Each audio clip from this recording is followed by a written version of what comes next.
Oi, pessoal, tudo bem? Hoje a gente vai desvendar uma conexão que eu diria que é bem surpreendente. Uma que liga uma teoria de biblioteca lá dos anos 30 com o jeito que a gente usa a internet hoje em dia.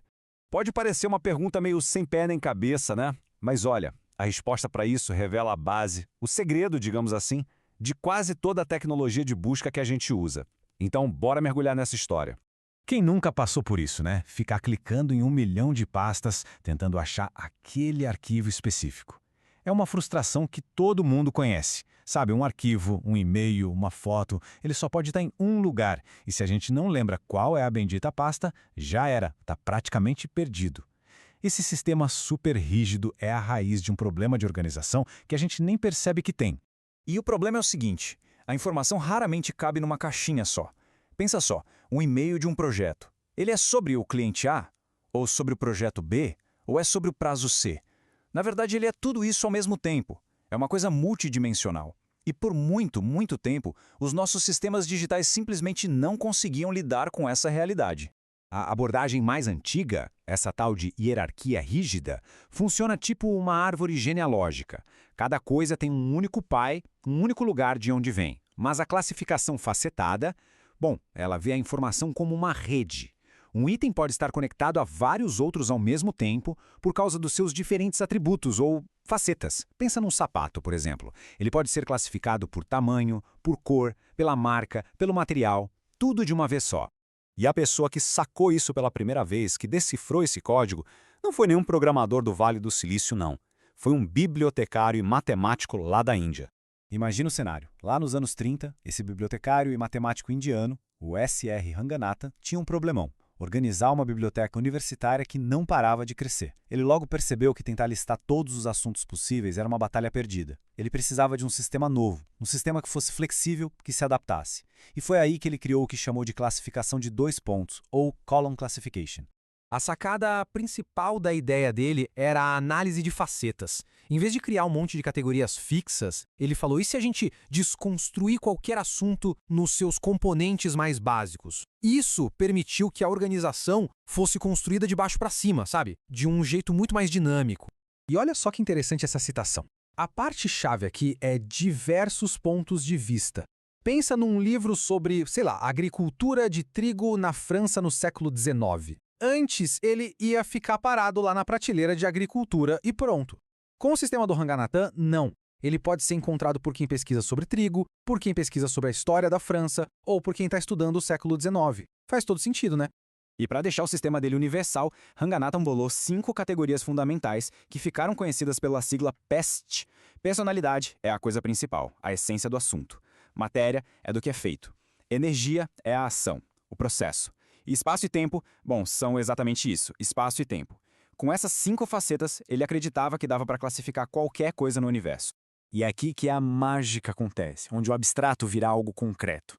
A matéria pode ser madeira ou metal. A energia, que é o processo, pode ser começar ou terminar. O espaço pode ser Brasília. De repente, uma teoria que parecia super complexa se torna uma ferramenta prática que a gente pode usar para descrever absolutamente qualquer coisa. Só que essa ideia era poderosa demais para ficar presa só nas bibliotecas, né? A verdadeira vocação dela estava no futuro, um futuro digital que o próprio Ranganathan, infelizmente, nunca chegou a ver. E a partir daí, o caminho ficou bem claro.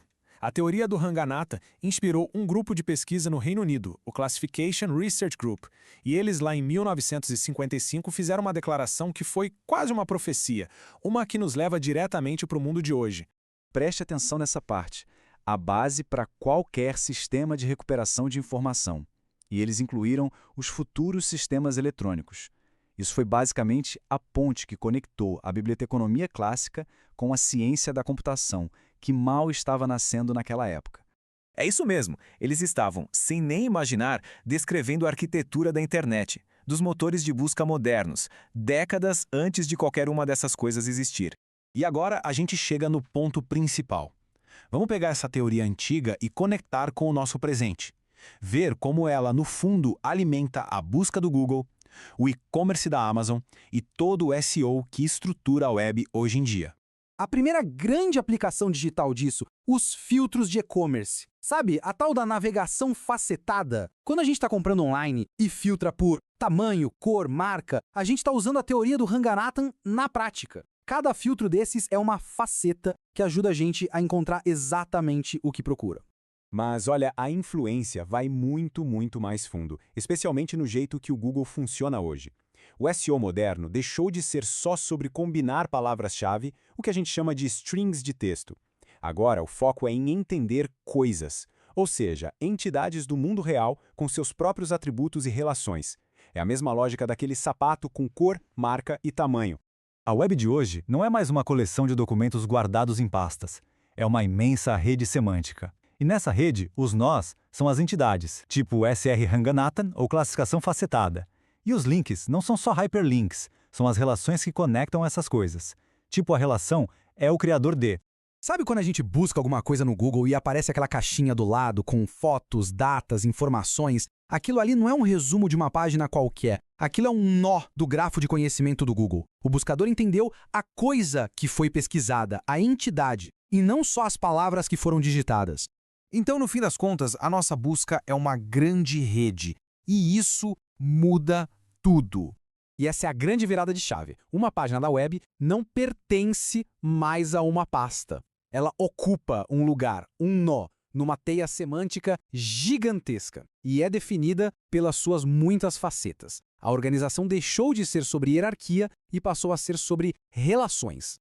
Então, para a gente fechar, o que fica de tudo isso? Primeiro, que ideias antigas podem, sim, dar origem a tecnologias do futuro. Segundo, que organizar de verdade não é sobre colocar coisas em caixas, mas sim sobre entender as relações entre elas. E por fim, é essa teoria de 90 anos atrás que faz a busca moderna ser tão inteligente. Isso tudo deixa a gente com uma pergunta no ar, né? Que outras ideias antigas e geniais estão por aí, talvez escondidas, só esperando o momento certo para revolucionar o nosso futuro digital? Fica aí a reflexão. Valeu por acompanhar.